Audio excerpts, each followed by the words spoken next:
Halo sahabat, semangat pagi. Bagaimana hari ini? Tentunya kita sehat selalu ya. Nah ini kita sekarang akan membahas gimana nih hubungannya antara kebencian dengan afirmasi dengan manifesting ya. Nah ini teman-teman, kadang-kadang kita masih menyimpan dendam, kebencian atau rasa dongkol terhadap seseorang. Dan ini ternyata merupakan perisai kita untuk menjadi kaya, perisai kita menjadi makmur, perisai kita untuk naik pangkat. Nah ini menjadi halangan kita untuk menuju sesuatu yang lebih baik. Apalagi kalau kita sebagai orang law of attraction ya. Jadi kalau untuk orang loa ini tentunya akan merupakan hambatan besar, karena namanya kebencian, karena namanya dendam itu energi yang sangat buruk dan sangat rendah. Ayo sekarang siapa nih jujur, siapa sekarang yang sedang afirmasi atau manifesting? Tapi manifestingnya sudah ditunggu sekian lama tidak ada hasil, bahkan malah semakin runyam makin ruwet, bahkan ngeblank ya. Ada tuh yang orang seperti itu yang melakukan manifestasi, apakah itu scripting, apa itu visualisasi, apa itu dengan afirmasi, tapi kok udah sekian lama hal itu tidak terwujud. Nah sekarang kita kembali lagi pada diri kita. Nah apakah kita ada hubungan sama orang lain yang tidak baik, apa hubungan sama orang tua, atau sama hubungan keluarga sendiri di rumah? Mungkin juga ada hubungan yang tidak baik dengan rekan kerja di kantor atau di luar rumah dengan siapapun teman-temannya. Ternyata ini merupakan penghambat besar adanya keberhasilan manifesting kita terhadap sebuah keinginan besar ataupun sebuah keinginan kecil. Apa sebabnya? Nah sebabnya karena yang namanya kebencian dan namanya dendam itu merupakan energi buruk, dan energi buruk itu menyimpan frekuensi yang sangat rendah. Nah maka dari itu, sebelum kita melakukan manifesting terhadap apapun, terhadap keinginan apapun, kita bersihkan dulu perasaan kita terhadap siapapun. Nah bila perlu, kalau kita punya dosa, kita minta maaf sama orang tersebut. Dan kalau misalkan orangnya sudah tidak ada atau kita tidak ketemu, kita sampaikan sama Tuhan ya, kita sampaikan sama Allah, saya minta maaf Tuhan terhadap ini gitu, sebutkan. Dan nih kalau untuk seorang muslim, maaf karena saya seorang muslim ya, jadi itu bisa diawali dengan sholat tobat. Sholat tobat berapa rakaat? Sholat tobat itu bebas berapa rakaat pun, cuma yang standar itu 4 rakaat di malam hari. Boleh sebelum tidur, setelah tidur, atau setelah sholat isya, atau kapanpun ya. Tapi yang pasti biasanya sholat tobat ini lebih marem dilakukan di malam hari, di saat energinya sangat bagus.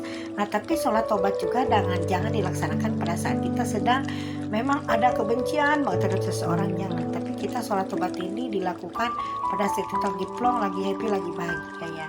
Ya sholat tobat itu ditujukan untuk minta maaf kepada Tuhan, dan lalu Tuhan akan menyampaikan rasa maaf kita terhadap orang-orang yang memang kita merasa pernah punya dosa. Nah bagaimana kalau untuk keyakinan lain? Keyakinan lain tentunya punya caranya sendiri ya. Silahkan lakukan cara tobat ini dengan ritual keagamaan yang teman-teman yakini tentunya ya. Tapi ini tidak mutlak dengan cara apapun boleh. Tapi paling tidak kita berusaha untuk komunikasi sama orang-orang yang pernah kita merasa berdosa secara langsung. Jadi jangan kita merasa gengsi, jangan kita rendahkan diri kita serendah-rendahnya, karena memang itu merupakan cara kita untuk membersihkan diri terhadap dosa-dosa yang akan menjadi perisai kita untuk kehidupan kita ke depan. Lalu bagaimana kalau misalkan orang lain kok yang berdosa sama kita, bahkan orang itu si X itu sudah melakukan sesuatu yang sangat menyakitkan sama kita, misalkan dia sudah menipu kita, membohongi kita, atau menjebak kita kepada lingkaran bisnis yang tidak menghasilkan, bahkan kita merasa tertipu dan harta kita hampir habis ludes. Nah itu apalagi gampang teman-teman ya. Gampangnya bagaimana? Kita maafkan mereka meskipun kita tidak ketemu, maafkanlah mereka, ikrarkan. Jadi kalau malam-malam bilang, Bapak Anu, saya sudah memaafkan kesalahanmu. Saya telah merelakan apa yang sudah kau lakukan sama aku. Semoga Tuhan pun akan memaafkanmu dan Tuhan akan mengangkat derajatmu dengan cara Tuhan yang Tuhan bisa, dengan cara meningkatkan derajatmu berada di derajat yang lebih tinggi, hartamu lebih banyak, badanmu lebih sehat, keluarganya lebih baik. Nah, dan kata-kata maaf ini tentunya bukan untuk orang lain, teman-teman ya. Jadi rasa maaf ini bukan untuk berfaedah untuk orang lain aja, tapi untuk diri sendiri. Jadi supaya kita terlepas dari perisai rasa dosa, perisai rasa dendam. Nah, itu digunakan dan itu sangat berguna untuk kesehatan dan kebaikan dari kita sendiri, teman-teman ya. Dan berapa sering kita harus memaafkan orang. Jadi selama kita hidup, kita harus selalu minta maaf dan harus selalu maafkan orang lain. Karena kalau kita penuh rasa maaf, kita membersihkan diri dari lingkungan-lingkungan yang toksik seperti itu, dengan sendirinya kita nanti akan berada pada frekuensi yang sangat tinggi. Dan frekuensi yang tinggi itu tentunya akan berlimpahan kebahagiaan dan kekayaan, karena namanya kelimpahan itu adanya di frekuensi yang tinggi tentunya, teman-teman ya, di antara 432 Hz, teman-teman ya.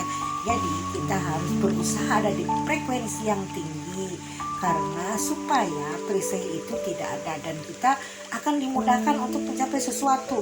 Jadi Tuhan itu akan memberikan sesuatu ini tentunya dengan sangat mudahnya, karena memang kita berada pada frekuensi yang tepat. Kalau kita berada di low frekuensi, nanti tentunya semuanya akan sulit. Oke, sekian dulu teman-teman ya. Bye for now.